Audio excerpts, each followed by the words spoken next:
Walt Disney Studios Park is the second theme park at the Disneyland Paris resort. The park opened its gates to the public on March 16, 2002, and is the second iteration of the concept. Originally planned to open around 1995 and to be named Disney MGM Studio Europe or MGM Studios Paris. After Disneyland Park opened in 1992 and fell into financial disarray, those plans were quickly shelved. Before we move on, please consider dropping a like on this video and subscribing to us here at The Real Review. After the resort started to financially succeed and the contractual obligation with the French government to build a second gate neared, these plans were revived, but on a much smaller scale, and what was revealed to the world in 2002 was the world's smallest Disney theme park, no real theming and barely any attractions to speak of. The first thing that struck people about this park is that it's the first Disney theme park in the world that you had to pass through a building in order to enter. The large-scale Studio One, which features a large quick-service burger restaurant and a large-scale shop with a faux Hollywood Boulevard-style avenue of facades. Originally, the park opened with only two actual rides: the flying carpets from Adventureland, now with a model of the genie from Aladdin as a director, and a clone of the Disney MGM, now Hollywood Studios launched Vekoma roller coaster with 3 inversions, Rock and Roller Coaster, starring Aerosmith. Only this time with a new story and less theming elements to speak of. Gone are the billboards and the 2D giant donut in favour of truss and stage lighting. Other experiences included the Disney Channel Tour, which at the end had a version of the now defunct Disney Quest attraction, Cyberspace Mountain, a motion simulator roller coaster capsule that you designed and rode yourself that could actually go upside down, and the Armageddon special effects show, which saw guests walk through several rooms until finding themselves on the Russian space station for a special effects show that included a shaking floor, smoke and water effects, and concluded with a large fireball in the middle of the circular room. Finally, we had the shows. Motors Action, a high-octane motorized stunt show performed in its own purpose-built outdoor arena, Animagique, which highlighted the magic of Disney animation, and Cinemagique, starring Martin Short, a film and show celebrating the magic of cinema. All 3 of these shows are now extinct and cannot be seen at the resort. Motors Action was cloned in Disney Hollywood Studios as the Lights Motors Action stunt show, until being demolished to make way for the Florida version of Star Wars: Galaxy's Edge. The final attraction available here was the Studio Tram Tour, which featured narration from Jeremy Irons and Irene Jacob in both English and French respectively. This was a smaller scale version of what could be found at Disney's Hollywood Studios, and featured the iconic Catastrophe Canyon scene. Unlike its US counterpart, there was also a very impressive large-scale scene that depicted a destroyed central London, as a large fireball erupted from the underground, depicting the financial failure of a movie, Reign of Fire.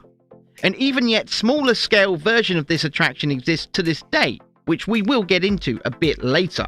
This park was largely unthemed, with the backlot section that contained Rock and Roller Coaster, Armageddon and Motors Action Show resembling a concrete car park, with the entrances to the rides being nothing but plain buildings with large billboards.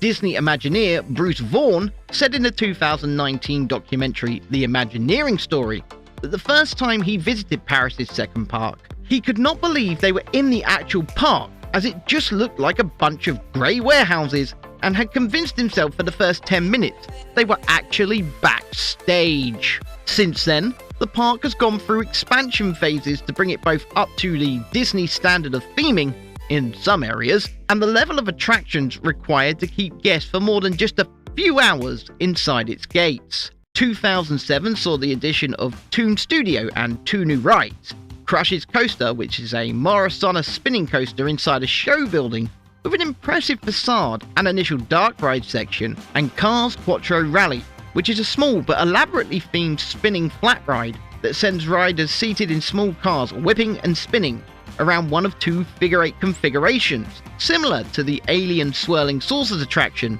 now located in Toy Story Land at Disney's Hollywood Studios. The end of the year saw the soft opening of Hollywood Boulevard and the Paris version of the Twilight Zone, Tower of Terror.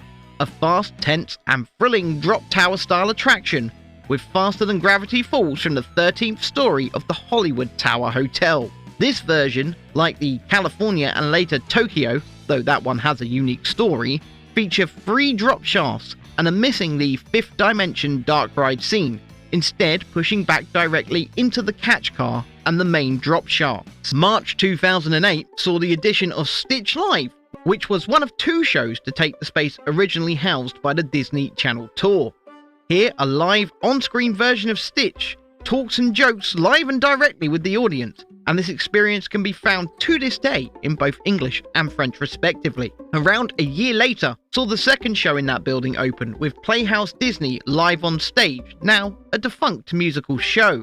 August 2010 saw Walt Disney Studios grow even further with the addition of Toy Story Playland and 3 new rides: the Toy Soldier's Parachute Drop, the Slinky Dog Zigzag Spin, and finally the half-pipe roller coaster RC Racer. This land is beautifully themed to Andy's backyard and shrinks you down to the size of a toy with elaborate set pieces and lighting. Jumping to July 2014 and the final push of the first phase of expansion, Ratatouille The Ride opened to guests. This trackless dark ride shrinks you down to the size of a rat as you race through Gusteau's restaurant and kitchen. This 3D motion-based ride takes you through elaborate set pieces mixed with large-scale 3D projections to achieve the effect, and really is a lot of fun. It has been recently cloned in the France Pavilion at Epcot at Walt Disney World, Florida.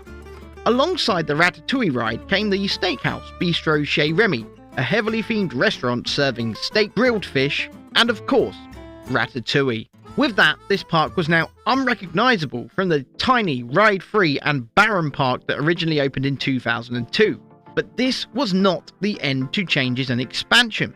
In February 2018, Bob Iger, Disney's CEO, announced a $2 billion investment into the resort, which includes a multi-year and multi-phase expansion to the Walt Disney Studios park. Scheduled to open between 2021 and 2025, this new expansion includes a large walkway to a new lake, which is expected to house some kind of nighttime spectacular, and 3 new lands based on Marvel, Frozen, and Star Wars. The first phase of this expansion saw the reimagining of the park's backlot area into Marvel's Avengers Campus, which necessitated the closure of all rides and attractions in that area. Through 2019 and 2020, Armageddon, the Rock and Roller Coaster, the Motors Action Stunt Show, and the Studio Tram Tour closed to guests to either be demolished or rethemed to make way for the new expansions. In June 2021,